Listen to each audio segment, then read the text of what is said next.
الأولين وصلي وسلم على سيدنا محمد بالآخرين وصلي وسلم على سيدنا محمد في الملأ الأعلى عندك إلى يوم الدين. خير ما تفتتح به المجالس وتعطر به المجالس آيات بينات من ذكر الله. الشيطان الرجيم. بسم الله الرحمن الرحيم.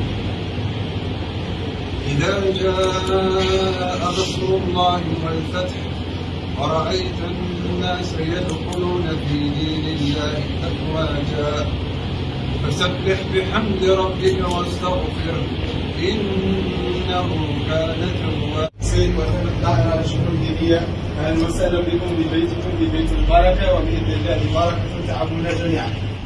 نرحب أيضا بالسيد رئيس المركز الولايي لجمعية البركة على الخير الإنساني، وهي الجمعية الرائدة عالميا والتي دأبت وما تزال ستظل بإذن الله مجددا ومكافحة من أجل الخير ومن أجل الإنسانية، ودربها درب خير ودرب عطاء بإذن الله تعالى.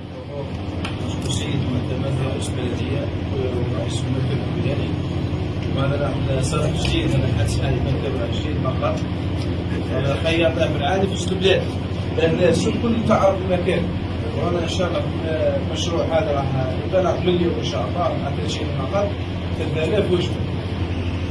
ومن واجبنا كمسلمين أننا لا ندعو لهم فقط، لأن الدعاء رغم أن الدعاء هو مخ العبادة، لكن يجب أن نتجاوز مرحلة الدعاء إلى مرحلة النضال بكل الطرق المتاحة. الطرق المتاحة الآن يعانون من التقتيل زائد التجويع.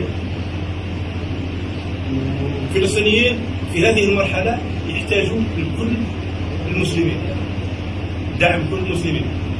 والجزائر معروفة، سكان البلدية الحالي معروفين بالكرم، فما نبخلوش على أنفسنا أولا، لأن في الحديث اتقوا النار ولو بشق تمرة، شق تمرة مع نصف تمرة.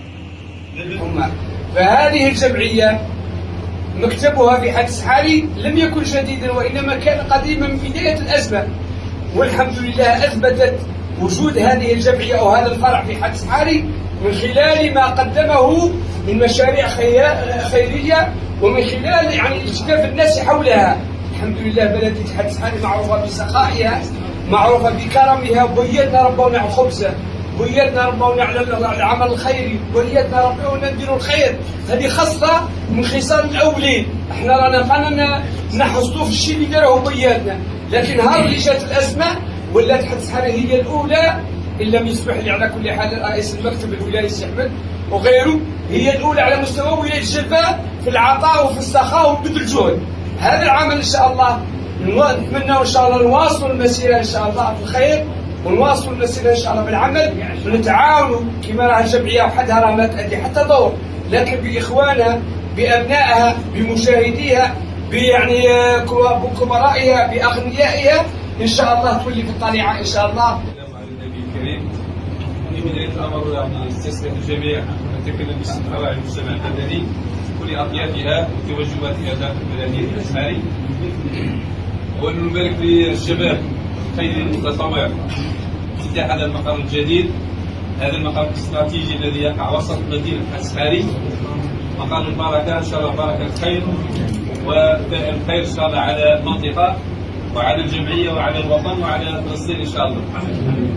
الشيء الثاني نهنئ أصحاب المكتب الولائي، أعضاء المكتب الولائي وإطاراته نجاح هذه الجمعية الولائية التي لا أصيب على المستوى العالمي.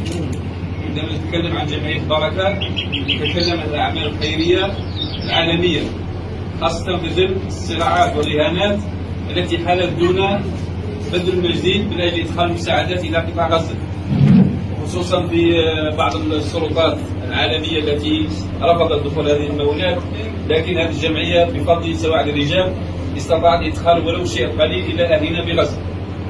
ثمن جهود هؤلاء الشباب وهذه الإطارات. نتمنى التوفيق والنجاح لهذه الجمعية.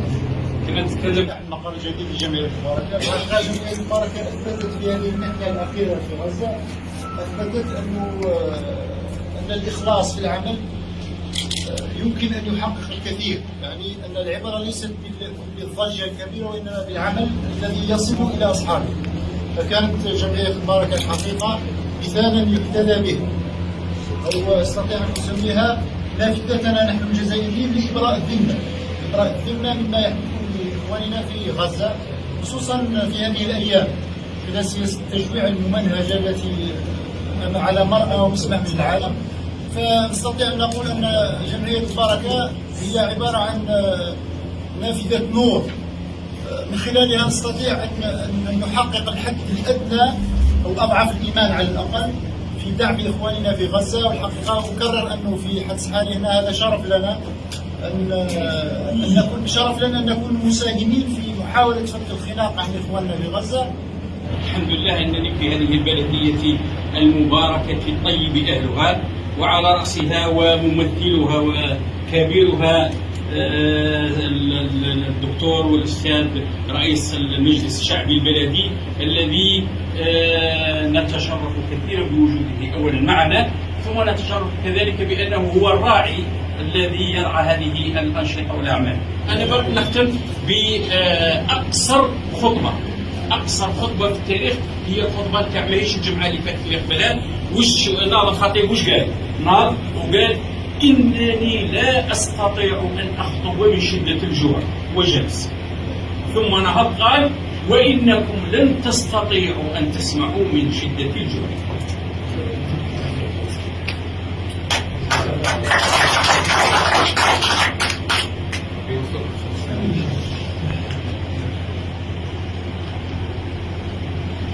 ورسالة نظن واضحة عليكم بدعم. السلام عليكم ورحمة الله وبركاته.